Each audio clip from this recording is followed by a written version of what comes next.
Hello. Hello. हाँ जी। हाँ, good morning sir. Good morning. Sir मैंने आपका वीडियो यूट्यूब पे देखा हूँ। जी। तो sir actually I am suffering from diabetes, क्या तो एज इज है दिस द आपकी? Right time? Hello sir. Age कितनी है? सर एज मेरी 25 हुई है। कब से डायबिटीज? सर डायबिटीज मेरे को 2018 में सितंबर में पता चली थी। तो इंसुलिन ले रहे हो, दवाई ले रहे हो?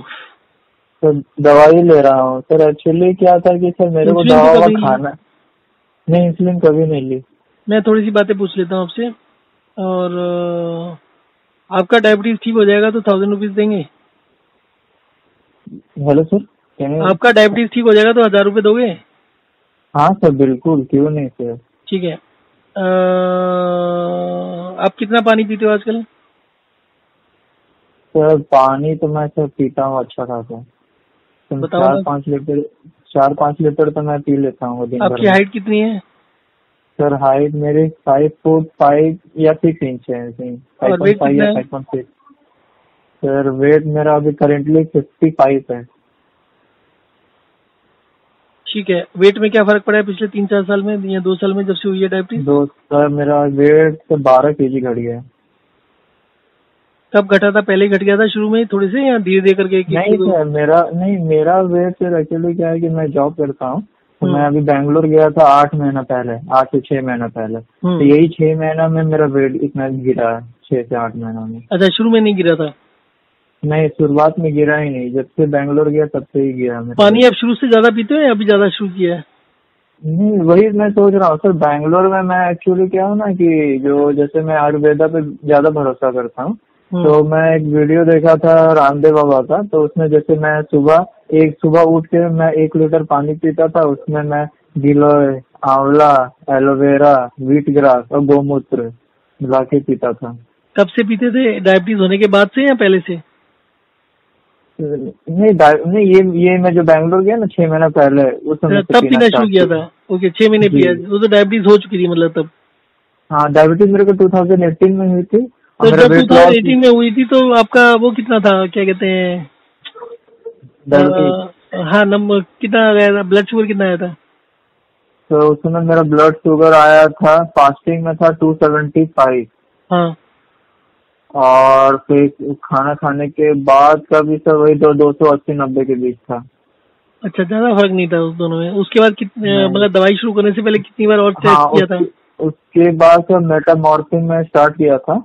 वो जैसे, हाँ तो सर, और मैं क्या सर क्या कब एक्चुअली स्टार्ट किया था? स्पोर्ट, मतलब सितंबर में। अच्छा, ये पता कब चला था? 2018 में? हाँ, 2018 का सितंबर में पता चला था। पहली बार ना? अगस्त, सितंबर, अक्टूबर, हाँ पहली बार से सितंबर अक्टूबर में ही पता चला था मेरे तो को। उसके बाद आपने एक ही बार टेस्ट कराया था या 2-3 बार कराने के बाद फिर दवाई शुरू करी थी?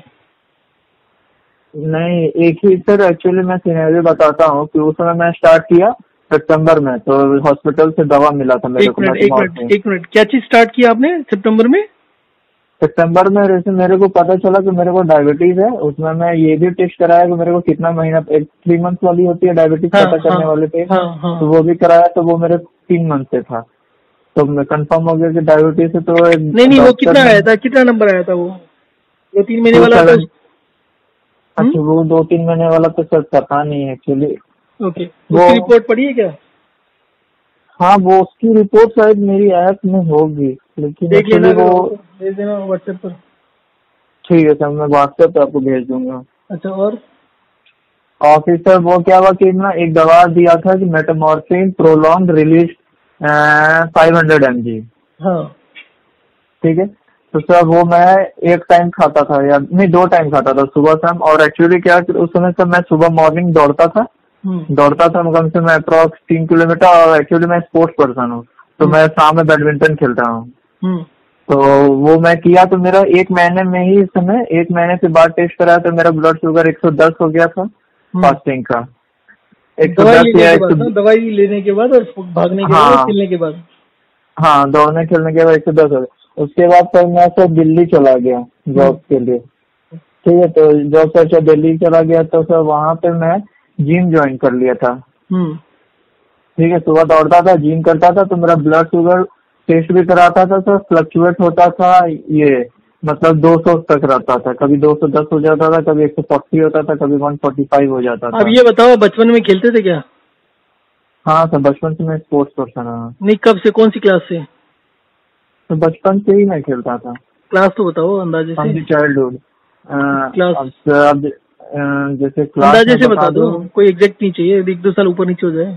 7वीं 8वीं में खेल रहे थे? अगर नहीं सर, बता रहा हूँ मैं क्लास 8 से लेकर 10 तक खेला, मतलब मैं खुद से ट्रेनिंग भी करता था बैडमिंटन की, हम्म। क्योंकि हाँ, तो सर थोड़ा मैं स्टेट लेवल खेला हूँ। अच्छा अच्छा। तो हाँ, फिर क्या हुआ कि फिर सडनली मैं ब्रेक कर दिया 11-12 के लिए, प्रिपरेशन के लिए आईआईटी का। हम्म तो इसमें मैं स्पोर्ट्स नहीं खेला, कभी कभी जो शाम में खेल लेता था क्रिकेट, टाइम पास के लिए आधा 1 घंटा। उसके बाद उस समय तक तो मेरे को था नहीं डायबिटीज। उसके बाद से मैं कॉलेज गया, कॉलेज में first year, second, third year, तो ना थर्ड ईयर में जब था, मतलब थर्ड ईयर मतलब 2017 में, तो ना एक बार टॉयलेट किया तो ना बाथरूम में चींटी लग गया था। तो उस समय तो मैं इग्नोर कर दिया था कि लगा था ऐसा ही होगा। तो फिर फोर्थ ईयर ऐसे निकला, फिर फोर्थ ईयर में सर मैं खाली पेट जूस बहुत पिया हूँ। कितना? मतलब 2018 में, मतलब एक बड़ा गप वाला जार नहीं आता था, जैसे दिल्ली में जो बड़ा गप, जिससे 40 आधा लीटर का? हाँ शायद उतना तो, हाँ वो 50 रुपए में कुछ देते थे, बहुत सबसे बड़ा जो ग्लास वाला जार आता था, उससे मैं आम का पूरा पानी पीता था। कौन सा जूस तो पीते थे? वो तो मैंगो का ज्यादा पीता था। तो एक दिन में कितने पीते थे, एक या ज्यादा?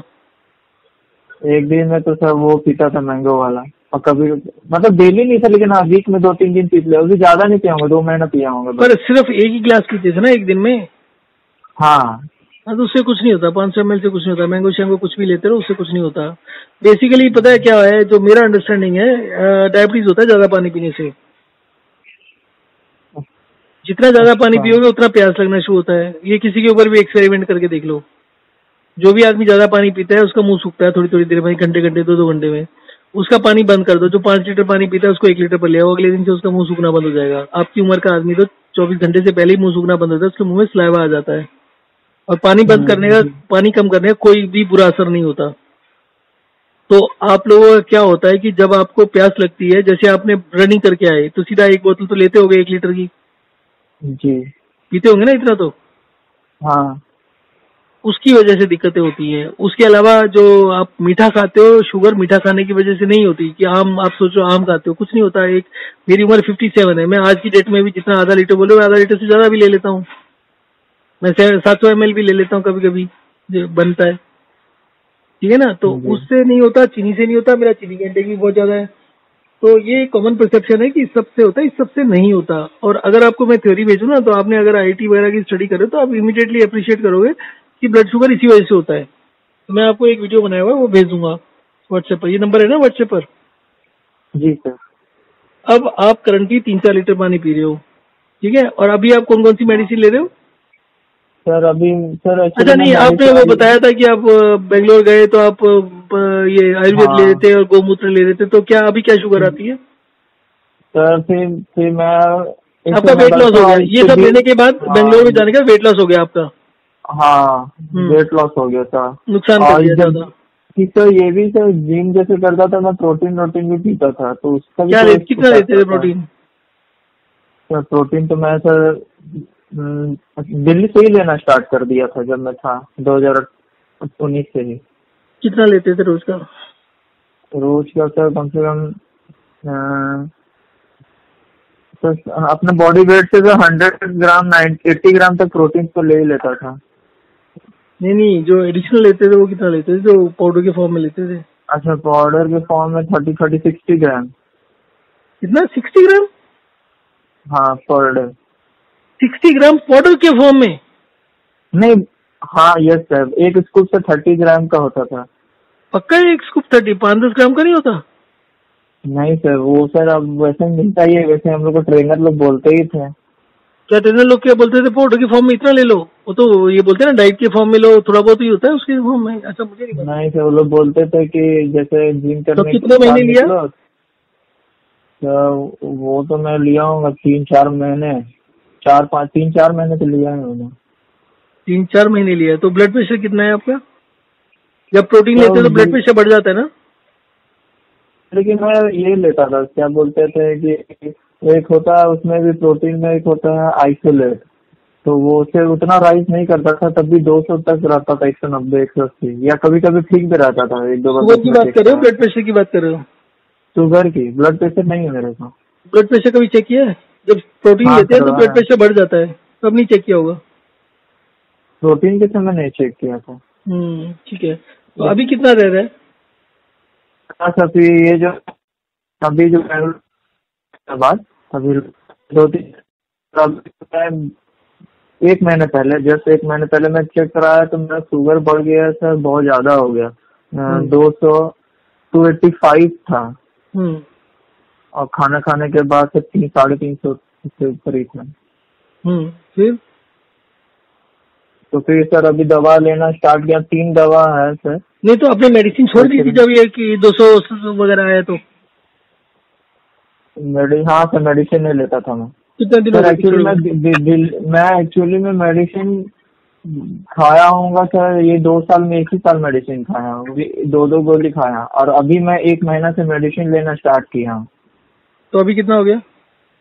अभी सर मेडिसिन ले रहा था तो अभी मैं परसों चेक कराया डॉक्टर से, तो मेरा डायबिटीज आया सर 182 फास्टिंग में, और पीपी ने चेक कराया, और एक ही बार चेक कराया हीमोग्लोबिन भी पिछले एक? हाँ, हीमोग्लोबिन 15 था। ठीक है। वो तो पहले हीमोग्लोबिन पहले भी कभी कराया है? हीमोग्लोबिन से बहुत पहले कराया था, उसमें 13 था, 12 या 13 था। तो शुगर बढ़ने से आपका हीमोग्लोबिन बढ़ गया। अभी आप रनिंग वगैरह कर रहे हो? नहीं सर, अभी छोड़ दिया हूँ थोड़ा। कितने दिन हो गए छोड़े हुए? यही 1 महीने से। अभी कहाँ पर हो? अभी तो घर पे हूँ, घर आया हूँ। तो अभी खाली हो? बिल्कुल खाली हो? पूरा दिन होता है? नहीं सर, खाली तो नहीं, काम बहुत है। मतलब किस टाइप का काम है? अपना पर्सनल काम है या कोई काम करते हैं? पर्सनली है, मतलब होम बेस्ड है, वर्क फ्रॉम होम है। वर्क फ्रॉम होम है। तो आप इंजीनियर वगैरह हैं? सॉफ्टवेयर जी में? सर। सॉफ्टवेयर में है? जी। अच्छा। हाँ, आईआईटी वगैरह। क्या कर रहे हैं आजकल? कौन सा सॉफ्टवेयर कर रहे हो? इस टाइप का काम है? मैं ये पाइथन डेवलपमेंट। अच्छा, पाइथन। कितने महीने का प्रैक्टिस हुआ है? कितने साल का हो गया? 2 इयर्स। अच्छा।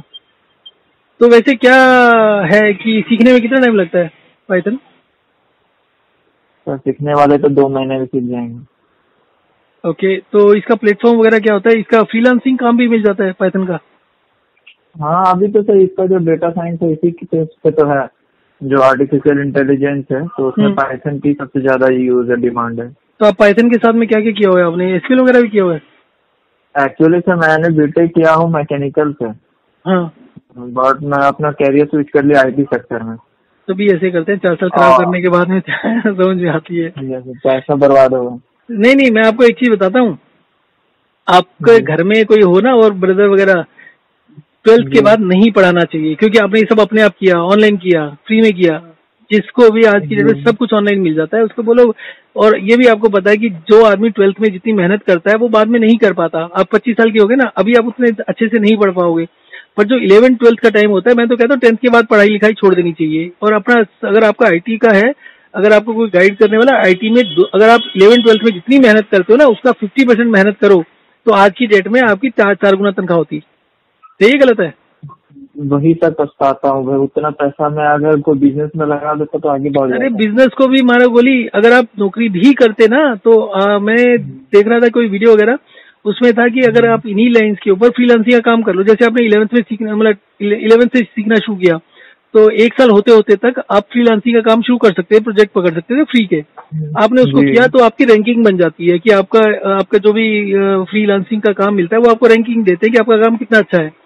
और जब तक आपको 12th पूरा होता है तब तक आपको काम मिलने लग जाता है। 2-3 लाख रुपए महीना आदमी अर्न कर लेता है फ्रीलांसिंग के बाद, जब उसका रैंकिंग अच्छी हो जाती है। तो 11th 12th के बाद जितनी मेहनत आप 12th में करते हो, 11th में करते हो, उससे आदमी का मतलब बहुत अच्छा काम बन जाता है। उसके बाद में आप 22-23 साल की उम्र में करते हो तो एक तो मूड खराब हो चुका है, डाइवर्जन होता है कि मैकेनिकल किया है, अब ये करना पड़ेगा, सब्जेक्ट बार बार चेंज होते हैं ना, तो वो खराब होता है, अच्छा नहीं लगता। साइकोलॉजिकल होता है ना, एक आदमी अपने आप को हारा सा महसूस करने लगता है। Anyway, coming back to your diabetes. देखो, डायबिटीज का जो बेसिक कारण होता है वो होता है ज्यादा पानी पीना। आपकी बॉडी के अंदर जो फ्लूइड होता है, आपकी बॉडी वेट का 70% फ्लूइड होता है, ठीक है। अब बॉडी वेट का जो 70% फ्लूइड होता है, ये फ्लूइड जो होता है वो 3 जगह डिवाइडेड होता है। टोटल फ्लूइड को आप ले लेते हैं, अब 30% को छोड़ देते हैं। टोटल फ्लूइड का 10% ब्लड होता है, 65% फ्लूइड सेल्स में होता है और 25% फ्लूइड सेल्स के बीच में जो स्पेस होता है उसमें होता है। अब जब हमारे सेल्स का फ्लूइड बढ़ जाता है, ठीक है, जो आपकी मेटाबॉलिक एक्टिविटी होती है वो सेल में होती है। सेल्स में 65% फ्लूइड होता है। अगर मान लीजिए 65 को वो बढ़ के थोड़ा सा ज्यादा हो गया, तो उसमें जो ग्लूकोज होता है और जो बाकी न्यूट्रिएंट्स होते हैं वो कम हो जाते हैं, कंसंट्रेशन कम हो जाएगी ना अगर पानी बढ़ाएंगे तो। जी। अब ये जो चीजें हैं, जितनी भी चीजें सेल में जाती है, इसको कंट्रोल करने वाले ऑर्गन्स होते हैं 2, लीवर और किडनी। लीवर आपका कंट्रोल करता है ग्लूकोज को, ठीक है। किडनी बाकी मिनरल्स और एंजाइम्स वगैरह को और बाकी चीजों को कंट्रोल करता है।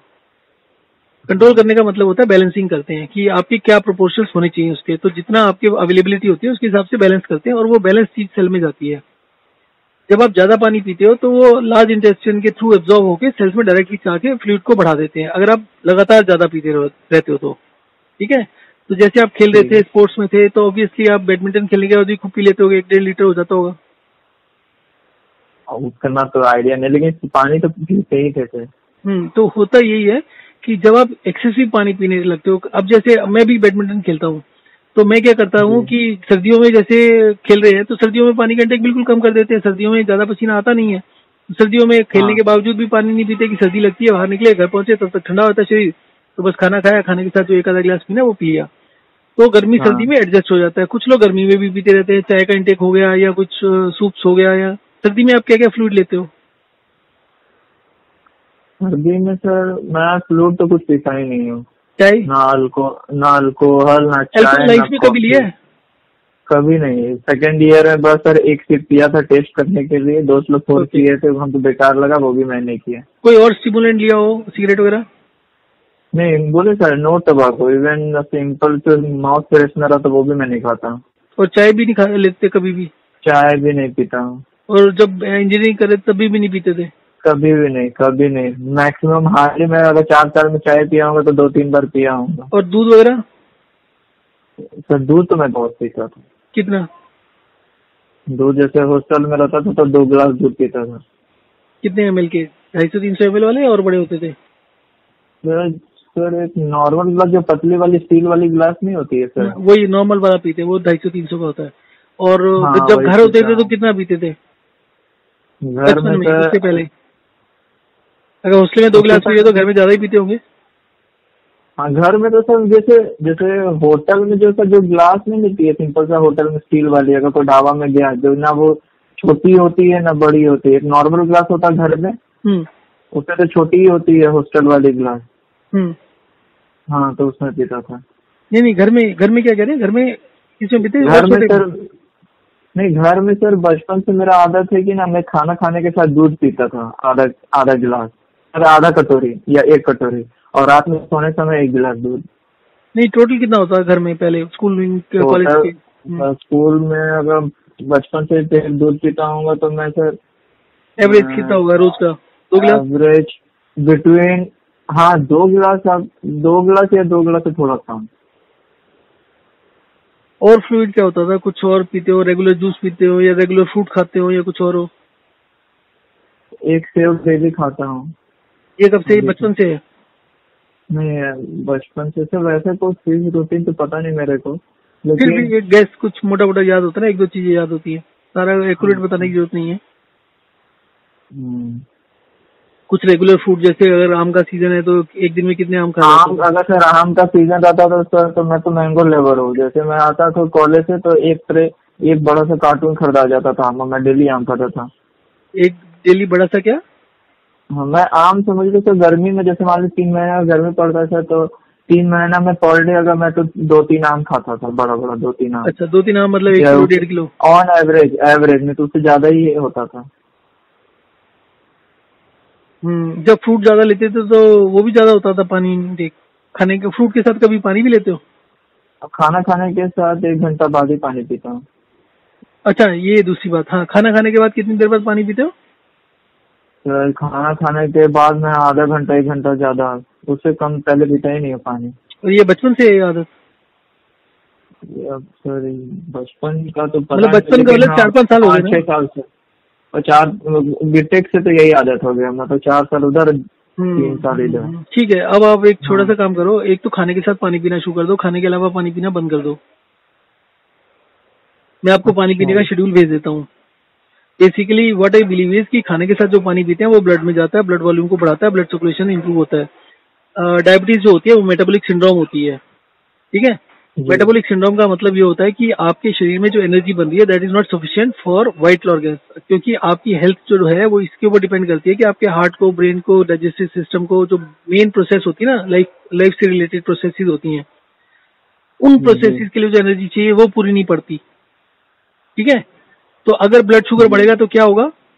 ज्यादा शुगर सेल में जा पाएगी। Blood is only a carrier of nutrients to the cells. Blood का कोई काम नहीं होता, ठीक है? अच्छा। ब्लड एक कैरियर हो गया जिसको न्यूट्रिएंट जो भी आपके खाने में था उसमें जो न्यूट्रिएंट ब्लड में एब्जॉर्ब हो पाए वो आपके सेल तक पहुंच जाएंगे, और अगर वो राइट प्रोपोर्शन में होंगे तो उसमें अच्छी एनर्जी बनेगी। अगर वो प्रोपोर्शन बिगड़ गए तो सेल में एनर्जी कम बनेगी। जब कम बढ़ती है तो अगर शुगर ज्यादा कर देंगे तो मेन जो कंपोनेंट होता है जो एनर्जी बनाने का काम आता है वो ग्लूकोज होता है। सेल में glucose Burns in the presence of oxygen and makes energy, और उसी एनर्जी से बाकी शरीर चलता है।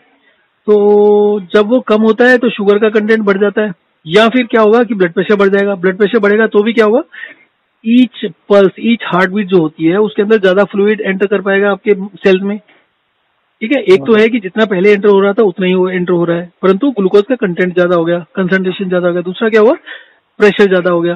तीसरा क्या हो गया, हार्ट बीट बढ़ गई आपकी। अगर आपका हार्ट बीट नॉर्मल मान लीजिए उस इस एज में आपका 60 होना चाहिए, ठीक है, क्योंकि आप स्पोर्ट्स पर्सन हो, तो हो सकता है आपका नॉर्मल 55 भी हो, 50 भी हो सकता है जी इस एज में, जो नॉर्मल और ठीक है। तो अगर आपका 60 है मान लीजिए और वो 80 हो गया, तो आपका ज्यादा शुगर या ज्यादा न्यूट्रिएंट्स डिलीवर हो पाएंगे सेल में, ठीक है? तो बॉडी क्या करती है कि आपकी जितनी भी शॉर्टेज होती है एनर्जी की वो यहाँ से कवर अप करने की कोशिश करती है।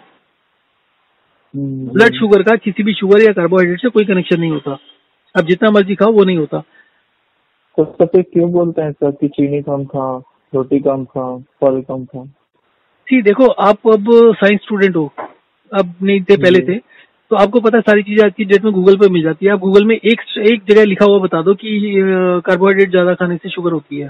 पहले लोग बोलते थे डॉक्टर्स, आज की डेट में भी बोलते हैं, परंतु आज की डेट में साइंटिफिकली इट इज एक्सेप्टेड। बहुत से लोग हैं जो बहुत कम चीनी खाते हैं, जितना आप खाते हैं ना उसका 1% भी नहीं खाते, उनको भी डायबिटीज होती है,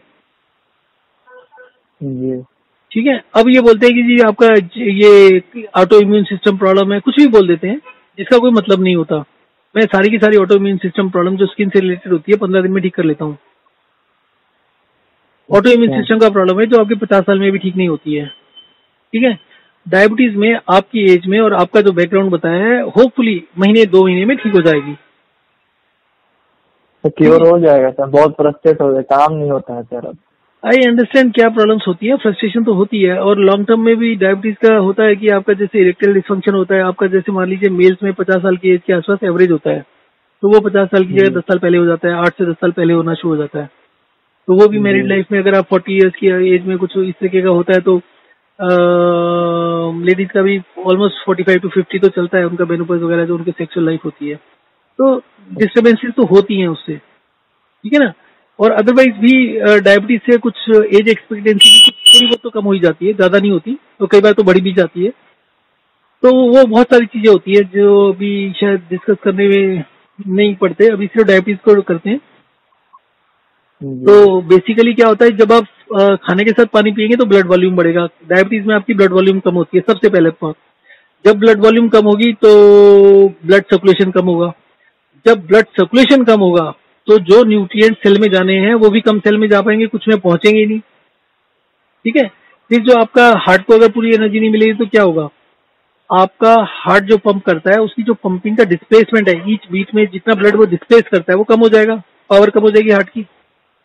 तो हाँ होता क्या है, धीरे धीरे करके जो सेल्स को फ्लूइड मिल पाता है, जिनको न्यूट्रिएंट्स मिल पाता है, वो नंबर ऑफ सेल्स कम हो जाते हैं। जैसे आपकी फिंगर्स है, मे बी आपकी फिंगर टिप्स को नहीं मिल रहा, you will never realise it, जिनको डायबिटीज होती है उनको गैंग्रीन होती है। गैंग्रीन का मतलब क्या होता है, कभी मालूम है गैंग्रीन देखी किसी की? आप गैंग्रीन करके ना सर्च करना इंटरनेट पर, हाथों पैरों में जो एक्सट्रीमिटीज होती है हमारी बॉडी की, वो जामनी पड़ जाएगा, नीला पड़ जाएगा, काला पड़ जाएगा, काटना पड़ता है। और उसका मतलब होता है कि वहां पर ब्लड सप्लाई बंद हो गई। और वो किसको होती है? जिसको डायबिटीज होती है। तो डायबिटीज में क्या हुआ, गैंग्रीन हो गई। और गैंग्रीन का मतलब क्या हो गया, ब्लड सप्लाई बंद हो गई। तो आप मोटा मोटा तो एक नतीजा निकाल सकते हो, फिर ऊपर से इरेक्टाइल डिसफंक्शन होता है। तो आप दोनों को मिलाकर, इरेक्टाइल डिसफंक्शन का भी रीजन डॉक्टर तो यही बताते हैं ना कि आपका पेनिस को ब्लड सप्लाई कम हो गया। तो मोटा मोटा डिसीजन हर चीज का इन दोनों चीजों को मिलाकर, और भी कई सारी चीजें हैं, इन सब का कंक्लूजन आप निकाल सकते हो, ब्लड वॉल्यूम कम हो गई। अब आप खाने के साथ पानी पियोगे तो ब्लड वॉल्यूम बढ़ेगी, क्योंकि वो छोटी इंटेस्टाइन से जितना भी एब्जॉर्ब होता है वो ब्लड में जाता है। लार्ज इंटेस्टाइन से जो होता है वो शायद ब्लड में नहीं जाता, वो सेल के बीच के स्पेस में चले जाता है, और वो सेलुलर फ्लूइड को धीरे धीरे बढ़ा देता है, या सेलुलर मेटाबॉलिक रेट को कम कर देता है। ठीक है, दोनों में से कुछ चीज होता है। तो उससे आपका एनर्जी लेवल कम होता है, मसल लॉस होता है। जो कार्बोहाइड्रेट आपको खाने से लेना चाहिए वो खाने से लेने की जगह आपके मसल्स में से लेने लगता है, इसलिए मसल लॉस भी होता है। ठीक है, तो अब अगर आपने दूसरा काम क्या करना है कि जो सेलुलर फ्लूइड है उसको कम करना है, ताकि वहां पर ग्लूकोज की कंसंट्रेशन बढ़ पाए और सेल्स ज्यादा एनर्जी प्रोड्यूस कर पाए। तो खाने के अलावा जो पानी पीना है उसको रेस्ट्रिक्ट कर दीजिए, एक्सरसाइज सारी बंद कर दीजिए। ठीक है, अब एक्सरसाइज करने की जगह आपको क्या करना है, 5 मिनट वॉक करना है, 5 मिनट बेड रेस्ट करना है। दिन में 15 से 20 बारी करो। 15 बारी करोगे तो 5 इंटू 15 75 मिनट चल रही है आप दिन में, नॉर्मल स्पीड पर चलना है घर के अंदर। और उसके बाद कोशिश यही करना है कि 5 मिनट बेड रेस्ट कर लो। अगर बेड रेस्ट नहीं करो तो अपना सॉफ्टवेयर का काम कर लो, जो भी आप ड्यूटी दे रहे हो, वर्क फ्रॉम होम कर रहे हो। परंतु कोशिश ये होना चाहिए कम से कम 8-10 बार तो लेट ही लो। जैसे सुबह 4-5 बार कर लिया, रात को सोने से पहले 4-5 बार कर लिया। ठीक है, तो अब इससे क्या होगा कि जैसे आप फ्लूइड इनटेक खाने के अलावा कम करोगे, एक तो बोला खाने के साथ लेना है, जब फ्लूइड इनटेक खाने के अलावा कम करोगे तो सेल्स में फ्लूइड नहीं जाएगा, तो सेलुलर फ्लूइड कम होगा।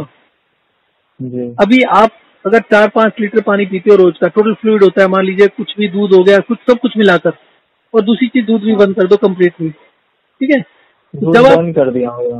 हाँ, कर दिया ना ऑलरेडी। हाँ, 1 महीना हो गया। हाँ, तो अब दूसरा काम आपको ये करना है कि आपका फ्लूइड इनटेक को जैसे होता है वैसे मैं आपको एक मैसेज कर दूंगा, उसके अकॉर्डिंग फ्लूइड को अपना एडजस्ट कर लेना।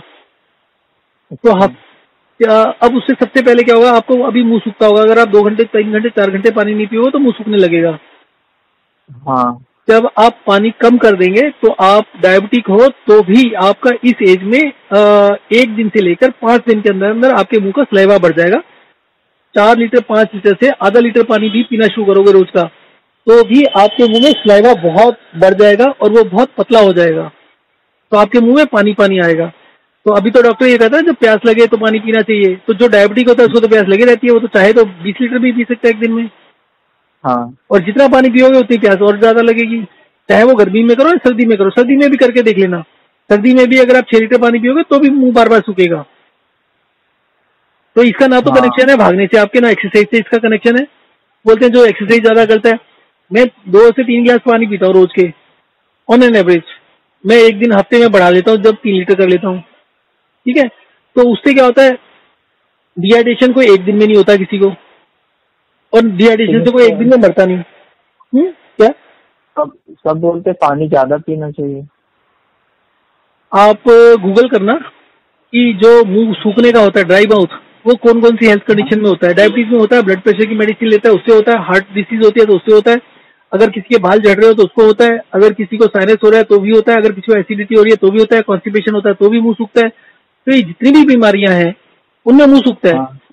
अगर ये सब मुंह सूखने का बीमारी में एक कॉमन लक्षण है, तो बीमारी क्या हुई, मुंह सूखना। और जो डायबिटीज क्या हुआ, वो सिम्टम हुआ मुंह सूखने का। हम क्या डिफाइन करते हैं, उसको बीमारी बोलते हैं और मुंह सूखने को सिम्टम बोलते हैं। जब आपका एक कॉमन चीज हो रही है तो वो बीमारी हुई ना। डायबिटीज में सिम्टम क्या बताते हैं, मुंह सूखना, और उसके अलावा क्या बताते हैं, स्किन में प्रॉब्लम हो जाती है, आपके कुछ पाँव में वो हो जाता है, पैर में, ये पाँव में जलन देने लगता है बहुत। ठीक है, ये सब बताते हैं, इसको सिम्टम बताते हैं। तो सिम्टम क्या होता है, डायबिटीज एक कॉमन हो गया, जिसको डायबिटीज होगा उसको वो होगा। परंतु एक्चुअल हकीकत क्या है कि ये सारी की सारी जो जितनी भी क्रोनिक बीमारी है 50-60 मैं बता रहा हूँ, ये सारी के अंदर मुंह सूखता है। तो ये मुंह सूखने वाला सबसे ऊपर हो गया, और नीचे इसके सिम्टम्स हो गए डायबिटीज वगैरह। हाँ आप डायबिटीज के सिम्टम बताते हो तो ये बताते हो ना कि जिसको डायबिटीज है उसको ये होगा, अब जिसको मुंह सूख रहा है उसको ये बीमारी हो सकती है। जी। तो मेन बीमारी क्या हुई, मुंह सूखना हुआ या वो हुआ? मुंह सूखना। हाँ, तो मेन बीमारी मुंह सूखना है, which medical science is not accepting today. जबकि मैं इसको 1000 लोगों से ऊपर के टेस्टिमोनियल में यूट्यूब चैनल के ऊपर है। आप किसी से भी पूछ लो, किसी से पूछने की क्या जरूरत है। आप जैसे ही पानी का रेगुलेशन करोगे, जैसे मैं बताऊंगा, आपका 2 दिन या 1 दिन, मतलब दूसरे दिन से लेकर 5वें दिन तक आपके मुंह में स्लाइवा आ जाएगा बेस्ड ऑन कि आपका डायबिटीज कितना खराब है। इसका डायबिटीज कम खराब होता है और यंग एज में तो होपफुली आपका ज्यादा से ज्यादा 2 या 3 दिन में स्लाइवा बढ़ जाना चाहिए। और स्लाइवा बढ़ने के बाद आप 2 घंटे भी खेलोगे तो भी आपका मुंह नहीं सूखेगा, जितना मर्जी एक्सरसाइज कर लो कभी मुंह नहीं सूखेगा, अगर आप पानी को ठीक से रेगुलेट करते हो तो व्हाट डज दैट प्रूव? पूरा रोल पानी का है। ठीक, जब आपका ब्लड वॉल्यूम बढ़ता है, जब आपका ब्लड वॉल्यूम कम होता है तो प्यास लगती है, ठीक है। अब जब मैं आपके मुंह में स्लाइवा आ गया, ब्लड वॉल्यूम बढ़ गया आपका, जब ब्लड वॉल्यूम बढ़ेगा तो प्यास क्यों लगेगी? तो ये जो बोलते हैं कि ग्लैंड होता है वो सेंस करता है, वो सब बकवास है भाई, जो आपको प्रैक्टिकल देखना है ना। जी। अब ये बात तो मानते हो कि साइंस ये कहती है कि भाई जब प्यास लगे तो पानी पीना चाहिए। हाँ। तो मैं तो खुलेआम कहता हूँ कि भाई एक आदमी को 10 लीटर पानी पिला दो, उसके बाद देखो कि उसको कितनी प्यास लगती है, वो कंट्रोल ही नहीं कर पाता। हाँ। तो लॉजिकली कौन सी बात ठीक लग रही है आपको? कंफ्यूज हो गया मैं। कंफ्यूज क्यों हो रहे हो? लॉजिकली कौन सी बात ठीक लग रही है यार? आप इंजीनियर हो, डॉक्टर कंफ्यूज होते हैं, इंजीनियर थोड़ी कंफ्यूज होते हैं। चलो आपको दूसरा एग्जांपल बताता हूँ।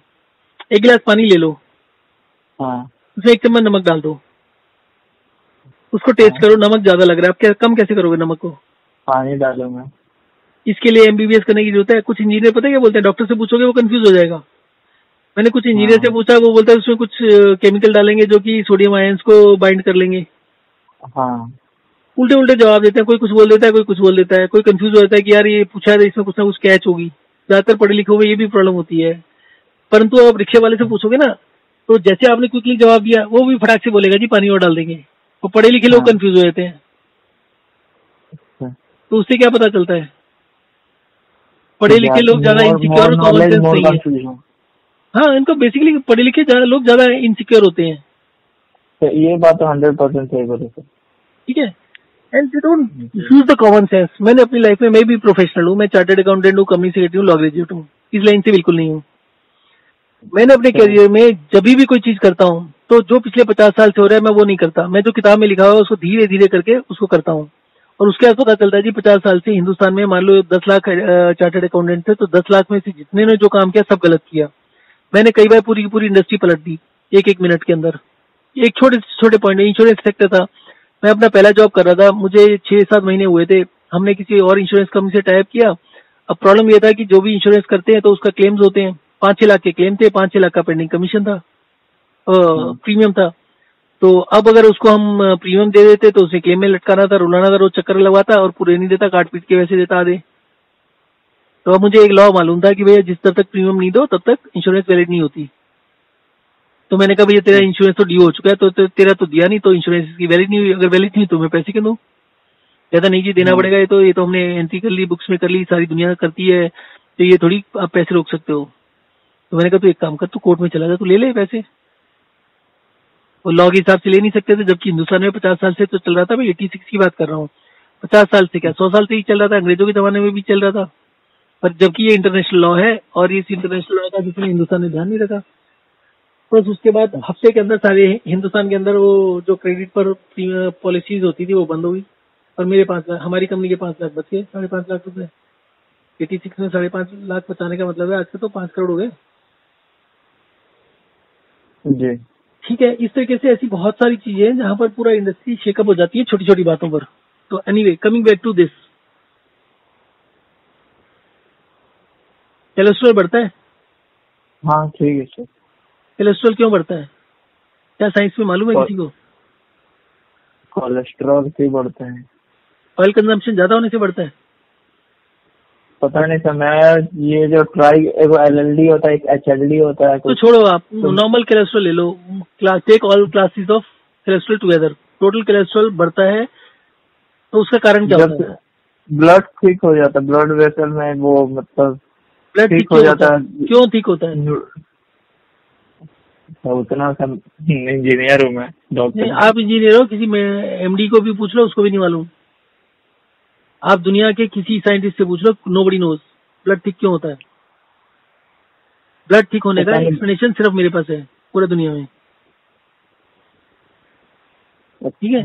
अगर किसी का ब्लड कोलेस्ट्रॉल बढ़ा हुआ है, ठीक है, बिना हाँ। मेडिसिन के 3 महीने में लेवल पर आ जाएगा।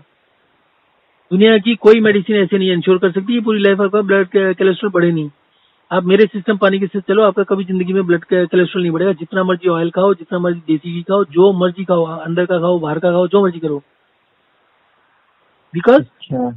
जो भी हमने बनाया है वो एक लॉजिक के ऊपर बनाया है, साइंस के ऊपर बनाया है। और वो साइंस कहाँ से ली? कॉमन सेंस से उठाई है। पढ़ लिख के कुछ नहीं लिया, पढ़ा लिखा सब कुछ है, इंटरनेट से पढ़ा है। कोई कोई प्रॉपर एजुकेशन नहीं है। मेरे को किसी दवाई का नाम पूछो तो क्रोसिन और पैरासीटामोल को छोड़ के कोई दवाई का नाम भी नहीं पता मेरे को। आप लोगों को तो बहुत कुछ पता होता है, मतलब कॉमन आदमी को देखो ना, उसको 10 15 20 दवाइयों का नाम पता होता है। I don't know anything. मैंने सारा का सारा चीज बिना दवाई के सिर्फ पानी का और 5 मिनट्स वॉक 5 मिनट्स रेस्ट से किया है। और जो आपको मैंने पता नहीं यूट्यूब चैनल क्या देखा, आपने क्या क्या वीडियो देखे। अभी पीछे कल बात हो रही थी किसी पेशेंट से, उसको 6 साल से एसिडिटी थी, 6 साल से एसिडिटी की दवा ले रहा था। और उसके अलावा उसकी जो मेजर प्रॉब्लम थी वो ये थी कि उसको हिचकी आती थी, हिकअप्स। सुबह उठते ही उसके हिकअप्स चालू होते थे और नॉन स्टॉप हिकअप चलते थे रात के सोने तक। महीने 1.5 महीने में सिर्फ 1 या 2 दिन हिकअप बंद होते थे उसके, और अदरवाइज कंटिन्यूस चलते थे। 6 साल से इलाज करा था हिकअप्स का, क्योंकि एसिडिटी तो अलग बीमारी है, पर जिसको सारा दिन झटके लगते रहते वो काम क्या करेगा? कंसंट्रेशन तो बनती नहीं उसकी, ठीक है। जब उसका फोन आया तो जब उसने बोला 6 साल से इलाज करा लिया, तो मैंने कहा यार फिर तो इसको ठीक कर दें तो वर्ल्ड रिकॉर्ड हो जाएगा हमारा तो। और उसको हमने बोला कि हम तेरे को हफ्ते के अंदर तेरे को हिकअप्स रोक के दिखाते हैं, और वो टेम्परेरी होगा, तेरे को ठीक होने में 1 से 3 महीने लगेंगे। 22 या 24 को फोन आया था पिछले महीने, और कल की रिपोर्ट उसकी थी उसके हिकअप्स बंद हो चुके हैं। और तीसरे दिन उसके हिकअप आधे दिन बंद हुए थे, 5वें 6वें 7वें 8वें दिन 4 दिन के लिए बंद हुए। फिर उसके बाद 3-4 दिन उसको लगातार हिकअप आए, 5 दिन या 7 दिन लगातार आए। फिर उसके बाद उसके आधा दिन आने लगे, फिर उसके परमानेंटली बंद हो गए। उसका एसिडिटी की दवाई जो 6 साल से चल रही थी वो बंद कर दी पहले दिन से। बीच में 2-4 दिन के लिए दवाई लेनी पड़ी थी उसको, पूरे महीने में सिर्फ 3-4 दिन दवाई ली। आज की डेट में उसकी दवाइयां बंद है और उसको हिकअप से 100% आराम है। तो ये मेडिसिन साइंस को पूरा उठा के फेंक देता है। There are other patients also, जो लोग इतने हैरान और इतने परेशान हो जाते हैं ना। मेरे पास ऐसे ऐसे लोग हैं कि पूरी फैमिली के लोग अलग अलग मोबाइल से अलग अलग, विदाउट टेलिंग की they are from the same family, जबकि मैं एक ही इलाज बताता हूँ हर बीमारी के लिए। सो एक इलाज का मतलब एक ही तरीके का खाना पीना होना है, तो उसके लिए तो everybody does not need to talk to me. पर वो पूरे लोगों को आदत पड़ी हुई है, उन्होंने सब घर में बच्चों को बताया हुआ है कि भैया रेगुलरली चेक करते रहो मेरे साथ। तो मेरे पेशेंट्स कभी छोड़ के नहीं जाते मेरे को, चाहे जो मर्जी हो जाए। बस अब क्योर करवाने का तरीका बात, क्योंकि सब मैं यूट्यूब ना पूरा मतलब सर्च करके खत्म कर दिया। जितना एल्गोरिदम लगाना था मेरे को सर्च करने का सब में कर दिया। बीच में पता चले डॉक्टर विश्वरूप रॉय है, तो उनने 2 महीना से देख रहा था कि सही है कि या फेक है। पूरा कंट्रोवर्शियल से ही भरा हुआ है कि आपका मैं परसों देखा था, तो परसों मैं लिस्ट में डाल दिया था कि आज सुबह देखा आपका कि उसमें डॉक्टर विश्वरूप रॉय के पेशेंट सकते हैं। आपने मेरे चैनल के ऊपर विश्व चौधरी के पेशेंट से बात करते हो सुना? हाँ, आप दोनों कन्वर्सेशन कर रहे थे, तो बोले कि कोई फायदा नहीं है। एक अंकल थे, वो शायद पता नहीं कौन थे, वो बता रहे थे कि डॉक्टर विश्वरूप रॉय का उनकी एक डॉक्टर थी जिनका बेटा का हो गया था, तो वो कंटिन्यू करवाए, जिसमें उन्होंने ये भी बात की थी कोई मतलब लेडी थी वो कोमा में भी चली गई थी, ऐसा कुछ था वो कन्वर्सेशन में से। बच्ची कोमा में चली गई थी, जिसका क्योर हो गया था। नहीं क्योर नहीं हुआ, वो क्योर नहीं हुआ, वो किसी और डॉक्टर का बताया था, उनका बच्चा क्योर हो गया था। और उसका क्योर जिसका हुआ था ना, उसको मैंने वही बोला कि जो क्योर में फर्क होता है, आप उसको 6 महीने बाद क्या हुआ वो पता करो ना।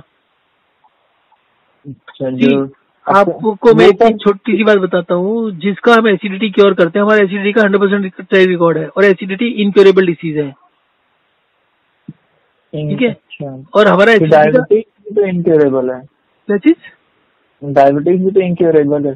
जो बंदा 1-2 साल के अंदर हमें कांटेक्ट कर लेता है उसको ठीक कर देते हैं, और अगर जल्दी कांटेक्ट कर ले जल्दी ठीक कर देते हैं। और जिसने हमें ये कह के कांटेक्ट किया कि भाई हमारी फैमिली में होता है तो उसको डर है, तो उसको जिंदगी भर का गारंटी दे सकते हैं कि उसको डायबिटीज नहीं होगी। मतलब तो जैसे कि हम डॉक्टर से दिखाया, मैंने डॉक्टर को ये भी कहा कि सर देखिए मैं बचपन से स्पोर्ट्स खेला हूँ, सब कुछ किया हूँ, दौड़ भाग में हमेशा किया हूँ, लेकिन मेरे को डायबिटीज हो गया। तो रीजन क्या पूछते हैं कि मेरी मम्मी को हाँ मेरी मम्मी को डायबिटीज है, मेरी दादी को भी डायबिटीज है। तो बोले कि तुम्हारा हेरिडेटरी हुआ। तो बोलो बोलने के हेरिडिटी का मतलब पता है तेरे को? हेरिडिटी किसको कहते हैं? जो जीन्स में होता है। वही तो, जीन्स में डायबिटीज तो जाएगा ही नहीं। नहीं, जीन्स हेरिडिटी जीन्स को ही बोलते हैं ना जी। किसी को ये मालूम है जीन्स कितने होते हैं हमारे? आपको मालूम है? नहीं। जीन्स 20,000 से लेकर 1 मिलियन तक या 1 बिलियन तक हो सकते हैं, and nobody has an idea how they can say it is genetic. जब आपके पास जीन से रिलेटेड इतनी कम इंफॉर्मेशन है तो how can you be sure about that? But they are doctors, sir. Huh? They are doctors, they have read. So we thought that they are telling them it's correct. वो genetic बोल देते हैं क्योंकि उनको jeans की knowledge नहीं है, ना किसी और को नॉलेज है। तो आप कैसे बोलोगे जीन्स से नहीं है? तो कितने लोग जानते हैं कि जीन्स की पूरी नॉलेज नहीं है अभी मेडिकल साइंस को। उसके अलावा आपको मेडिकल साइंस का क्या क्या चीज बताऊं, बहुत ही गड़बड़ है। आपको मैं एक डिबेट बताता हूँ। मतलब जो साइंटिस्ट होते हैं ना, जो लोग ड्रग्स डेवलप करते हैं, तो one guy was giving a presentation to other scientist, ठीक है। तो ही वाज टेलिंग देम कि मैंने ब्लड प्रेशर की ड्रग बनाई है जो कि बहुत इफेक्टिव है, जिसके साइड इफेक्ट बहुत कम है। ड्रग्स के सबके साइड इफेक्ट होते हैं, इसे हमारे बहुत सेफ है, बहुत कम है साइड इफेक्ट्स। तो समबडी कॉल्ड मी कि भैया इसे क्या क्वेश्चन करें, इसको कैसे कॉर्नर करें, मतलब इसको कैसे परेशान करें। तो मैंने कहा उसको बोलो कि उससे पूछो कि जो ब्लड प्रेशर की मेडिसिन होती है क्या उससे किडनी खराब होती है? ठीक है, रीजन हाँ किडनी खराब होती है मेडिसिन से। तो मैंने कहा जो किडनी खराब होती है वो एक दिन में तो नहीं होती कि आज आपने ब्लड प्रेशर की दवाई दी और कल खराब हो गई।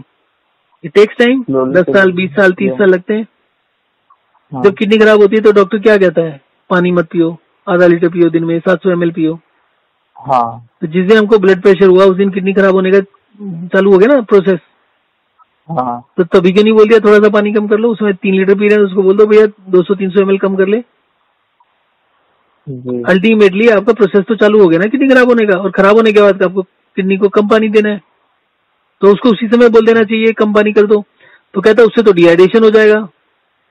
हाँ। तो फिर उसको नेक्स्ट क्वेश्चन करना था ना। तो नेक्स्ट क्वेश्चन उसका ये था कि भैया जो जिसको ब्लड प्रेशर होता है उसको ब्लड प्रेशर की दवा कौन सी देते हो? डाययूरेटिक। डाययूरेटिक क्या करता है? यूरिन आउटपुट बढ़ाता है। तो यूरिन आउटपुट बढ़ेगा तो डिहाइड्रेट होगे कि नहीं होगे? आप उस बंदे का डाययूरेटिक बोलते हैं ड्रग्स को जो कि आपका यूरिन आउटपुट बढ़ाता है। हाँ हाँ जी। तो अगर आप किसी को डाययूरेटिक दोगे तो डिहाइड्रेशन हो रहा है ना, जब यूरिन ज्यादा पास हो रहा है तो पानी कम स्टोर होगा ना बॉडी में। हाँ। तो डिहाइड्रेट ही हो रहा है ना वो। हाँ। तो आप बंदे को ये कहने की जगह तुम पानी कम कर दो, उसको बोलते हो पानी के बारे में कुछ बताते नहीं और उसको दवा देते हो जाके पेशाब ज्यादा है। What is the logic? उसको बोल दो भैया पानी आधा लीटर कम पी ले। हाँ। अगर पानी आधा लीटर कम पिएगा तो बंदे का ब्लड प्रेशर ठीक हो जाएगा ना। कहता इतना सब मुझे मालूम नहीं। 20 साल बाद वो काम वो उसी समय भी कर सकता था पानी कम पीने का। पर अभी वो क्या बोलते हैं, साइंटिस्ट क्या बोलता है जो अभी क्लेम कर रहा था कि हमारा ड्रग का सबसे कम साइड इफेक्ट है, इसे ये सब नहीं मुझे मालूम। जिसको ये सब नहीं मालूम, ठीक है, जिसको ये मालूम नहीं डिहाइड्रेशन किसको बोलते हैं। आपने डिहाइड्रेशन वर्ड बहुत बार सुना होगा, अब पूरा गूगल मार लो, ढूंढ लो, आपको डिहाइड्रेशन की एक प्रॉपर डेफिनेशन ढूंढ के बता दो। आपने इन्फ्लेमेशन वर्ड भी सुना होगा, आपने सुना होगा बहुत से फूड आइटम्स होते हैं एंटी इन्फ्लेमेटरी होते हैं। आप एग्जैक्ट मतलब बता दो इन्फ्लेमेशन का मतलब क्या होता है, आपको कहीं नहीं मिलेगा। आपको मेटाबॉलिक सिंड्रोम या मेटाबॉलिक वो मिल जाएगा, रेस्टिंग मेटाबॉलिक रेट, कि आपको वेट कम करना है तो रेस्टिंग मेटाबॉलिक रेट बढ़ाना पड़ता है। कहीं से देख लो रेस्टिंग मेटाबॉलिक रेट क्या होता है एग्जैक्टली, उसके प्रॉपर डेफिनेशन प्रॉपर समझ हो जाए, जिससे आपको लाइफ के अंदर यूज करके कुछ कंक्लूड कर सको।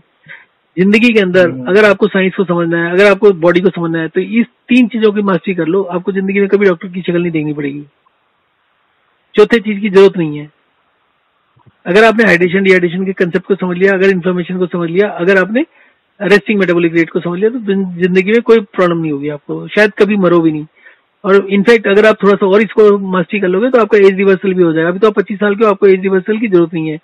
You can stay at 25 years of age, अगर ये 3 कंसेप्ट को अच्छे से समझते हो, for next 1000 years even. There is no death after that. Death cannot happen unless your metabolic rate goes down. ठीक है, हमारा टोटल फोकस है मेटाबॉलिक रेट को बढ़ाने पर, और हमें यंग रहने के लिए उसको बढ़ाना नहीं है, उसको कांस्टेंट रखना है। अगर हम मेटाबॉलिक रेट बढ़ा सकते हैं तो हम उसको कांस्टेंट नहीं रख सकते। हाँ ठीक है ना, लॉजिकल है ना। और हम जिसको भी ठीक करते हैं हम सिर्फ मेटाबॉलिक रेट उसका बढ़ा के ठीक करते हैं। तो हमारा मेटाबॉलिक रेट बढ़ाने का जो स्पीड है वो सिर्फ 24 घंटे है। 24 घंटे में किसी का भी मेटाबॉलिक रेट 20-25% बढ़ा सकते हैं। तो अगर हम 20-25% उसका मेटाबॉलिक रेट बढ़ा सकते हैं तो हम उसको कांस्टेंट तो कर ही सकते हैं कि वो गिरे नहीं। और अगर वो मेटाबॉलिक रेट नहीं गिरेगा तो आदमी कभी नहीं मरेगा और ना ही कभी बूढ़ा होगा। अच्छा, तो उसके लिए अंदर थोड़ा सा और स्पेशलाइजेशन चाहिए। आई होप कि हम एटलीस्ट एज को तो रोक ले, और रिवर्सल का पता नहीं कितनी देर में होगा नहीं होगा। कुछ चीजों में तो रिवर्सल कर लेते हैं थोड़े से दिनों के अंदर, but let us see long run में क्या होता है, क्योंकि ये सब चीजें सीखते सीखते अभी मुझे भी ज्यादा टाइम नहीं हुआ। शुरू का टाइम तो बहुत खराब किया, 15-20 साल लगा दिए इसमें, बट जो एक्चुअल कह सकते हैं थोड़ा सा भी जो मास्टरी हुई है वो तो अभी हुई है 2-3 साल पहले। तो coming back two diabetes, diabetes में पानी का बता दिया, रेस्ट एंड वॉक का बता दिया कि 15 बारी 20 बारी आप रेस्ट एंड वॉक करो, इसको कंसिस्टेंटली करते रहो। 2 दिन 3 दिन के बाद आप मेडिसिन बंद कर दो, अपना ब्लड शुगर चेक करो 5 दिन के बाद, तो 5 दिन के बाद it will come down to 110-120 के बीच में आ जाएगा आपका बिना मेडिसिन के। अभी आप कैसे करना है सर, एक बार फिर से फ्लूइड इंटेक बता देता हूँ, मैं फ्लूइड इंटेक बता देता हूँ। उसमें क्या करो, फर्स्ट 1 वीक में आप 3 मील्स करना। मैं 3 मील्स और 2 मील्स का प्रोग्राम भेज देता हूँ। उसके साथ पानी का इंटेक भी लिखा है, कितना कितना किस किस दिन कितना पानी पीना है। एक वीकली प्रोग्राम है, उस वीकली प्रोग्राम को हर वीक रिपीट कर दो बस। और कभी कभी फीडबैक देके बात कर लो, हफ्ते में 1-2 बारी। अच्छा ठीक है। उसके बाद आप 15-20 दिन के बाद आपका ब्लड शुगर दोबारा से जंप करेगा। पर अगर आप ठीक से वॉक एंड रेस्ट करते रहे और अगर ज्यादा डैमेज अभी नहीं हुआ आपकी बॉडी में, तब आपको दिक्कत नहीं आएगी, शायद आपको दोबारा से ना बढ़े। पर अगर आपकी बॉडी में ऑलरेडी प्रॉब्लम हो गई है, ठीक है, तो आपको टाइम लगेगा। दोबारा से उसको करते रहिए। जब कभी आपका ब्लड शुगर 250 को क्रॉस कर जाए तो आप हफ्ता 10 दिन के लिए मेडिसिन ले लो, थोड़े दिन कम कर लो, फिर थोड़े दिन कम करेगा, फिर छोड़ दो। मेडिसिन लगातार मत लो, मेडिसिन के बहुत सीरियस साइड इफेक्ट होते हैं। अगर आप मेडिसिन सारी जिंदगी लेते रहोगे तो सारी जिंदगी आपका डायबिटीज ठीक नहीं होगा। तो उसको ऑन ऑफ करते रहो। जैसी ब्लड शुगर 150 के नीचे है मेडिसिन छोड़ दो, जैसी 250 के ऊपर जाए मेडिसिन चालू कर दो। अच्छा, बेसिकली क्या होता है, जब आपका ब्लड में ग्लूकोज ज्यादा होता है तो और मिनरल्स और बाकी चीजें भी ज्यादा होते हैं, न्यूट्रिएंट्स। जब न्यूट्रिएंट्स ज्यादा हो जाते हैं तो आपका ब्लड गाढ़ा हो जाता है। तो आपकी जो वेन्स होती हैं वो आपके बाल, एक एक बाल में 1-1 लाख वेन्स होती हैं। तो वेन्स का जो साइज होता है, सभी वेन्स एक जैसी नहीं होती, पर जो छोटी वेन्स होती हैं वो बहुत छोटी होती हैं, बहुत पतली होती हैं। तो उसमें भी ब्लड सप्लाई चाहिए होता है। तो जब वो ब्लड सप्लाई इंटरप्ट होता है तो उसकी वजह से दिक्कत होती है, ब्लड शुगर वगैरह बढ़ता है और कॉम्प्लिकेशंस होती हैं। तो बेसिकली उस रूटीन को फॉलो करो और जैसा बताया वैसे कर लो। अगर आपको ज्यादा डैमेज नहीं हुआ, क्योंकि आपका कभी बहुत ज्यादा भी नहीं गया 250 के ऊपर, मतलब आपका 300-400 तो कभी नहीं रहा ना कंसिस्टेंटली। नहीं, कभी इसमें कभी 300 क्रॉस किया ही नहीं है सर। हाँ तो कोई बात खाना खाने के बाद ही वाला जो क्रॉस किया है वो भी कुछ ही बार किया ना, या वो हमेशा करता है? नहीं सर, कुछ ही बार किया। हाँ तो कोई बात नहीं, फिर आपका 2 बार किया होगा। तो उम्मीद है उसका 1-2 महीने में आप ठीक हो जाओ। तो ठीक हो जाए तो मेरा पेमेंट कर देना, और फीडबैक तो अगर ना भी करो तो फीडबैक तो देते रहना, हफ्ते में 1 बारी, कम से कम 1-2 महीने तो दे ही देना। अगर पूरा ठीक हो जाओ तो जरूर देना, फिर तो एक वीडियो कॉल भी कर लेंगे, रिकॉर्डिंग कर लेंगे, वीडियो कॉल करना है तो सर मेरा बेसिक प्रोसीजर क्या रहेगा? और सर 1 सेकेंड सर, 643। हाँ सर। क्या तो सर जो वो बेसिक मेरे को क्या स्टेप प्रोसीजर करना पड़ेगा? दवाई के साथ क्या करना होगा? दवाई को छोड़ दो ना, दवाई क्या करना है, दवाई क्या करना है, दवाई से थोड़ी कुछ होता है। तो मम्मी जान मार देगी दवाई छोड़ देगी तो? क्या क्या मम्मी मारने लगेगी, डांटने लगेगी, मतलब कि दवाई क्यों छोड़ रहा? कल ही सर, कल वो शादी नहीं, 1-2 महीने में शादी हो जाएगा तो फिर तो आप सबसे पिटते रहोगे, मम्मी से भी वाइफ से भी। सर कल ही मैं चेकअप करवाने गया था परसों, तो एक कौन सा दवा लिख दिया, वो दवा को सुन के मेरा दिमाग खराब हो गया सर। 400 रुपए का दवा दिया छोटा सा। हाँ सर, तो वो सर अभी 3 दवा ले रहा हूँ मैं। तो आप कुछ नहीं होगा, आपका ब्लड शुगर ठीक हो जाएगा, आपके जो पैरों में जलन है वो और बढ़ जाएगी, आपके जो नर्व्स में उसे सेंसेशन शुरू हो जाएगी, उसे झटके लगने शुरू हो जाएंगे आपको, और आपका ब्लड शुगर 100 पर आ जाएगा या 100 के भी नीचे चला जाएगा, पर आपकी हालत खराब हो जाएगी। हाँ, तो ये वो तो मेरा डॉक्टर कह रहे कि इंसुलिन लेने के लिए, बोला नहीं सर मैं नहीं लूंगा। यार ये आप कौन से कोई बड़े शहर में रहते हो, छोटे शहर में हो आजकल? अच्छा, जो जिस डॉक्टर को मैं दिखाता हूँ सर वो बहुत बड़े स्पेशलिस्ट हैं। पर आपका शहर कौन सा है? सर मैं ऐसे Bokaro city, that is situated in. तो बोकारो, हाँ तो सिटी तो है, वो कोई मेट्रो थोड़ी है, तो ऐसा पढ़ा लिखा डॉक्टर तो कोई है ही नहीं। नहीं तो ये डॉक्टर सर मतलब पता नहीं है। हेलो, चलो आपको 2-4 चीजें और बताता हूँ। आपका कभी ब्लड इंसुलिन चेक हुआ है? Blood insulin? क्या चीज है? आपके ब्लड में इंसुलिन कितना है, कभी चेक हुआ है? पता नहीं, इंसुलिन चेक हुआ होगा। हाँ तो इंसुलिन किसको देते हैं? जिसके ब्लड में, जिसका पेनक्रियास इंसुलिन नहीं बना रहा। हाँ ये नहीं चेक हुआ। जब उसे चेक नहीं किया तो क्यों बोला इंसुलिन देना है? वो मम्मी मेरी कह रही थी डॉक्टर को कि मेरा डायबिटीज कम ही नहीं हो रहा है, 180 है। तो किसका? डॉक्टर बोला मेरा। आप 4 दिन के लिए दवाई छोड़ दो, अगर 150 के नीचे नहीं आ जाए तो मेरा नाम बदल देना। ठीक है सर। तो ये सब बेकार की बातें हैं। 180 इज नो ब्लड शुगर। मैं अपने पेशेंट्स को बोलता हूँ जिसका 300-400 होता है कि भैया 200 के नीचे मत लेके जाओ। आपके सेल के अंदर डायबिटीज क्या बीमारी है? डायबिटीज में जो ऑर्गन फेलियर होता है वो क्यों होता है? आपके लोगों मतलब सब आपके घर में इसी चीज से डरते हैं ना, किडनी फेल हो जाती है। हाँ किडनी, आँख, सब कुछ। हाँ तो कैसी होती है वो? शुगर ज्यादा बढ़ जाने से हो जाती है। नहीं, शुगर ज्यादा बढ़ने से होती है, पर शुगर ज्यादा बढ़ने से क्या होता है? किडनी को कैसे प्रॉब्लम होती है? सर मैं तो ऐसा ठेठ भाषा में जानता हूँ कि शुगर ज्यादा बढ़ जाती है तो किडनी, लीवर, आँख सब डैमेज हो जाती है। कंट्रोल नहीं रहा तो। ओके, किडनी कैसे डैमेज होती है? किडनी टिश्यू से बनती है। किडनी जो है ऑर्गन जो है वो टिश्यू से बना होता है, स्टील की थोड़ी बनी होती है। नहीं। क्या नहीं? मतलब वो टिश्यू से ही बना रहता है और टिश्यू सेल से बने होते हैं। हाँ ठीक है। अब डायबिटीज का मतलब क्या होता है? ब्लड शुगर हाई हो गई, सेल में इंसुलिन शुगर नहीं जा रही। हाँ। ये होता है ना डायबिटीज में, ये होता है ना कि सेल में नहीं जा रही जी, तो ब्लड में बढ़ रही है। हाँ। सेल से टिश्यू बने हैं तो बेसिकली क्या हो रहा है? सेल को न्यूट्रिशन नहीं मिल रहा, ग्लूकोज भी नहीं मिल रहा, न्यूट्रिशन भी नहीं मिल रहा, क्योंकि ग्लूकोज के साथ में बाकी केमिकल्स भी जाते हैं, बाकी मिनरल्स भी जाते हैं। तो बेसिकली दो cells are deprived of the nutrition. तो सेल तो मरेंगे, सेल मरेंगे तो टिश्यू डैमेज होंगे। ब्लड जब ग्लूकोज बढ़ती है तो ब्लड थिक हो गया, तो वेन्स में घुसेगा ही नहीं, तो डैमेज कैसे करेगा? बोला तो ये जाता है ना कि ब्लड शुगर बढ़ने से डैमेज हो रहा है। Whereas it is not gate damage का कारण होता है कि ब्लड शुगर पहुंच नहीं रही। और जब तक आपकी 200 ब्लड शुगर होती है तब तक वो सेल में पहुंचती है, और जो आपके वाइटल ऑर्गन्स होते हैं उससे 350 पर भी पहुंचेगी, 400 पर भी पहुंचेगी। तो फिर डैमेज भी होती है जब आपकी और ज्यादा होने लगती है। अब जितना मर्जी इंसुलिन ले लो, 70 साल की उम्र में आपका ब्लड शुगर गिर जाएगी, 50 के नीचे आएगी, तब मरता है आदमी। और डैमेज भी तब होती है। मेरी दादी के साथ यही हुआ क्या? आप एक मिनट दूसरी बात समझो। आपको अभी मैंने ये 2-3 चीज बताई थी कि अगर आपका एनर्जी लेवल कम होगा तो ब्लड शुगर बढ़ेगा, नहीं तो ब्लड प्रेशर बढ़ेगा, और नहीं तो हार्ट का बीट बढ़ जाएगा, हार्ट की प्रॉब्लम बढ़ जाएगी। ठीक है, ये 3 बताई थी। अब आपने दवाई ली और अपना ब्लड शुगर को 100 पर रख दोगे, 5 साल में आपको ब्लड प्रेशर भी हो जाएगा, क्योंकि आपकी एनर्जी को आप ब्लड शुगर की दवा खा के कम कर रहे हो, आप अपना एनर्जी लेवल नहीं बढ़ा रहे। आप एक काम करो, side effect of diabetes medicine search करो, सिर्फ एक ही रिजल्ट मत देखना, अच्छे से ढूंढ लेना नीचे तक। तो उसमें सबसे टॉप का साइड इफेक्ट होगा tiredness, loss of muscle. Tiredness क्यों होती है?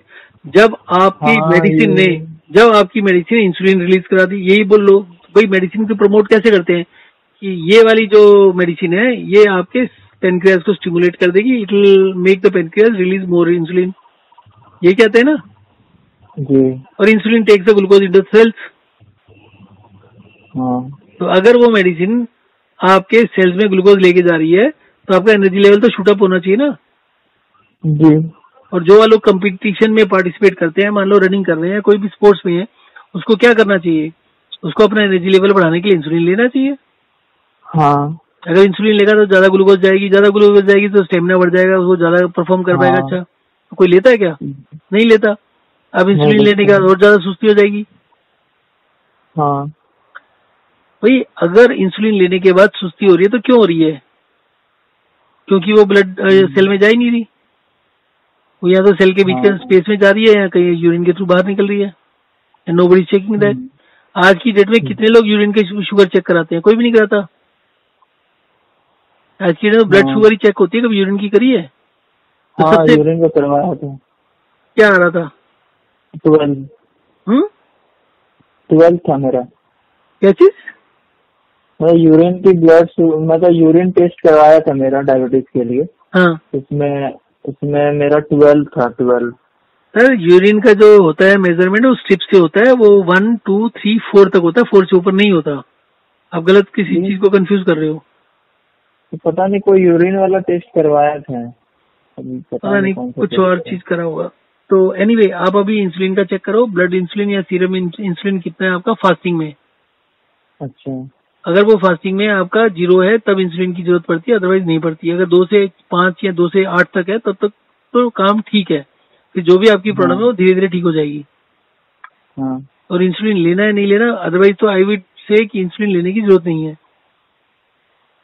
जी। जब से मैं दवाई खाना स्टार्ट किया तब से मैं थोड़ा वीकनेस फील करता। नहीं तो मैं नहीं खाता था ना, तो मैं एकदम एक्टिव रहता था, चाहे मेरा डायबिटीज बढ़ा कितना क्यों ना हो। तो यही तो मैं आपको समझाने की कोशिश कर रहा हूँ कि 200-250 तक तो कोई प्रॉब्लम नहीं होती है। तो 250 तक खाओगे तो आपका और प्रॉब्लम होगी, आपका डैमेज होने लगेंगे ऑर्गेन्स। जी। क्योंकि जब आप दवाई लोगे तो वो दवाई क्या करती है, वो पेनक्रियाज वेनक्रियाज को कुछ नहीं करती है और भी कुछ काम नहीं करती। वो जब आपने जो खाना खाया है उसमें से जो कार्बोहाइड्रेट्स है उसको एब्जॉर्ब होने से रोक देती है। तो आपका ब्लड शुगर तो गिर जाएगा। हाँ। और अगर ब्लड में शुगर गई नहीं तो सेल तक कैसे जाएगी? जाएगी नहीं। अगर आपकी 200 है तो 200 तक आपकी वेन्स में चली जाती है, और आपके वाइटल ऑर्गन से तो 100% चली जाती है। तो आपका किसी भी ऑर्गन, ज्यादा से ज्यादा क्या होता है, जो आपकी स्किन होती है ना, स्किन की जो वेन्स होती है वो सबसे पतली होती है। तो जब भी डायबिटीज का साइड इफेक्ट होगा सबसे पहले स्किन में होगा। अगर आपकी स्किन थोड़ी सी लाल पीली हो गई, प्रॉब्लम हो गई, तो कोई मेन हेल्थ प्रॉब्लम थोड़ी होगी। आपका वो थोड़ी एनर्जी थोड़ी कम हो जाएगी। आपके जब तक वाइटल ऑर्गन अफेक्ट नहीं होते आपका एनर्जी लेवल कम नहीं होता। और जब तक आपकी शुगर 400-500 क्रॉस नहीं करती एनर्जी लेवल कभी कम नहीं होता। और अगर कम होने लगे तो एक दारू के 2 पैक लगाओ, वो आपके सभी चीजें डायलेट हो जाती हैं। डायलेट होने से more sugar can enter in the cells. और जैसी सर सेल्स में एक ऑडियो सर आपका देखा तो उसमें आप बोल रहे थे कि दारू पियो ठीक हो जाएगा। मैं अभी एक को पिला रहा हूँ, मैं एक को 20 साल के लड़के को पिला रहा हूँ। हाँ उसी का ऑडियो मैं सुना। हम्म। अब सर ये मैं भी देख रहा हूँ कि ये भी मैं मतलब कि जो जितना दारू पीता है उसको होता ही नहीं है डायबिटीज। और जिस दिन छोड़ देता है उस दिन हो जाता है। हाँ ये सर ये क्या फंडा है यही सब। वो दारू मतलब मेन क्या दारू जो होती है दारू जो होती है वो सेलुलर लेवल पर डिहाइड्रेट करती है। दारू क्या होती है कि आपके इंटेस्टाइन्स में जाकर एब्जॉर्ब नहीं होती है। दारू आपकी पेट की लाइनिंग जो होती है, स्टमक लाइनिंग होती है, वहां से सीधा ब्लड में एब्जॉर्ब हो जाती है। वो लीवर के अंदर फिल्टर होकर फिर सेल्स में जाती है, सेल्स को डिहाइड्रेट करती है। जब दारू पीते हैं तो तेजी से पेशाब आता है और ज्यादा आता है। ठीक है, ज्यादा पेशाब आना है, कहाँ से आएगा? आपका ब्लड का वॉल्यूम, आपकी जो 55 का वेट बता रहे हो आप, 55 का 6 से 7% ब्लड होता है। 7% ले लो उसका मैक्सिमम। 55 का 7% कितना हो गया? 7 पंजे 35 और 3.5 कितना हो गया? 38.5। तो इसके बाद 3850 ml is your blood. 4 litre से कम है आपका ब्लड। तो अगर आपका जो ब्लड वॉल्यूम होता है वो 6 से 7% होता है, तो इसका मतलब है कि आपका 55 वेट है तो आपका ज्यादा से ज्यादा जो ब्लड कम होगा वो 500 ml कम होगा। परंतु आपको दारू पीते ही 1 लीटर पेशाब आ जाता है, तो 1 लीटर कहाँ से आया? बॉडी इतना अलाउ नहीं करती है, वो सेल में से आता है। वो सेलुलर वेट के ऊपर डिहाइड्रेट करता है, it makes the cells release more water. तो अगर आपको टेस्ट करना हो, कभी आपका 180, 200, 250 चल रहा हो, 2 पैक लगाओ, 5 मिनट के अंदर दारू खत्म करते करते तक वो 100 पर आ जाएगी। वो इंसुलिन से भी तेज काम करती है, but I am not recommending you आपको बिना दारू के ठीक कर देंगे, क्योंकि दारू का एक लाइफ लॉन्ग प्रॉब्लम होता है, फिर उसके विड्रॉल सिम्टम्स होते हैं जो कि ज्यादा सीरियस होते हैं। उसकी वजह से छोड़ने से भी डायबिटीज होती है, जैसा कि मैं कह रहा हूँ। वॉक एंड रेस्ट करके चांसेस थोड़ा सा कम कर सकते हो, बट वाई टू टेक पंगा, आप नहीं ले रहे, आपको उसको बिना ठीक कर देते हैं। वो उनको बोलता हूँ जो ऑलरेडी दारू लेने से शुरू हुए थे और लेने की वजह से उनका शुगर बहुत बढ़ गया। चलो आज का डिस्कशन बहुत लंबा हो गया, 1 घंटे से ऊपर हो गया। हाँ सर, बहुत और फिर कभी करते हैं। आपको चार्ट भेज देता हूँ। हाँ नहीं, जरूरत नहीं है, आपको चार्ट भेजता हूँ, आप उसको पढ़ो, अगर कोई दिक्कत हो दोबारा फोन कर लो। वॉक एंड रेस्ट आप समझिएगा। दवाई लूँ कि छोड़ दूँ? छोड़ दो ना, वो आपको बोल रहा हूँ 3-4 दिन में आपका शुगर नीचे आ जाएगा, परंतु वो ज्यादा देर के लिए नहीं आएगा। परंतु क्योंकि आपका हिस्ट्री खराब नहीं है, तो अगर वो बढ़ेगा भी तो 200 के आसपास जाएगा। 200 के आसपास शुगर दवाई लेने की जरूरत नहीं है। एनर्जी लेवल को चेक करते रहो, एनर्जी लेवल बढ़ता रहना चाहिए। वो कैसे चेक होगा? है एनर्जी लेवल फील करने की कोशिश करो हमेशा। अच्छा, वो फीलिंग अच्छा, ये डायबिटीज कब चेक करना चाहिए और कैसे चेक करना चाहिए सर? अगर आपका 3 बार चेक किया 200 से नीचे है तो हफ्ते 10 दिन में 1 बार चेक कर लिया करो। अच्छा, कौन सा डिवाइस ले लो सर चेक करने के लिए? डिवाइस नहीं है आपके पास? जी, डिवाइस नहीं है? नहीं है, तो बाहर ही करवाता हूँ मैं, पर्दा ही नहीं। एक ना SD गोल्ड करके आती है, वो होलसेल मार्केट में तो सस्ती पड़ती है, 1000 रुपए से कम ही पड़ती है थोड़ा बहुत। SD गोल्ड, उसका फायदा होता है उसकी स्ट्रिप्स बहुत सस्ती होती हैं। ASY का स्पेलिंग क्या था तो? SD, S और D लेटर्स हैं इंग्लिश का।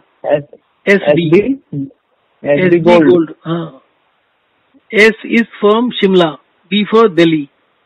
अच्छा, दोनों अलग अलग होते हैं ना, डॉट करके लगाओ या वैसे लगाओ ना, SD गोल्ड।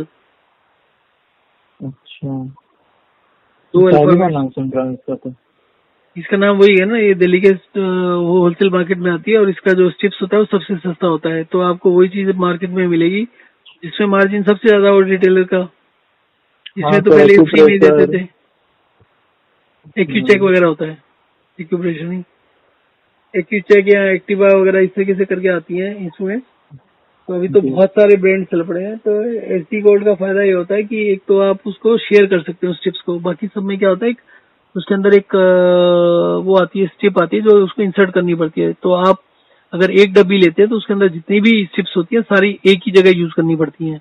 पर ये कोडलेस होती है, इसको आप शेयर कर सकते हो कि मान लो 3 लोग हैं, 3 लोग मिलके एक बॉक्स खरीद लो और 30 बांट लो आपस में, तो ऐसे भी कर सकते हैं।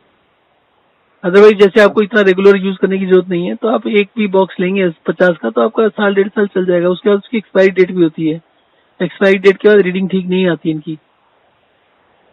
इसकी रीडिंग सही रहती है ना? हाँ, एकदम सही होती है, चिंता नहीं करो, हम कई सालों से यूज कर रहे हैं। ठीक है। जी, आप एक चीज को कई लोग कंफ्यूज करेंगे, अगर आपको रीडिंग का ऊपर डाउट हो ना, तो आप किसी भी इंस्ट्रूमेंट को उठा लो और उससे एक बार ब्लड सैंपल, एक मोबाइल लो, उसको 6 बार चेक करो 2-2 मिनट के इंटरवल पर, 6 की 6 रीडिंग अलग आएगी। हाँ, कोई एस्टिमेशन नहीं होता, वो एक्यूरेसी नहीं होती। हाँ, कोई एस्टिमेशन नहीं होता, वो एक्यूरेसी नहीं होती वो। ठीक है, अब मैं क्या करूँ, आपको 2-3 वो भेजता हूँ, उसको देखो और उसको समझो और उसके बाद बताओ, कॉल करना है तो कर लेना। कब मैं कॉल करूंगा आपसे? जब मर्जी कर लो, अभी थोड़ी देर बाद कर लेना। इनको वीडियो जो एक तो भेज रहा हूँ उसको देख लो, और जो चार्ट भेज रहा हूँ उसको समझ लो, कोई दिक्कत हो तो पूछ लेना। ठीक है। ओके।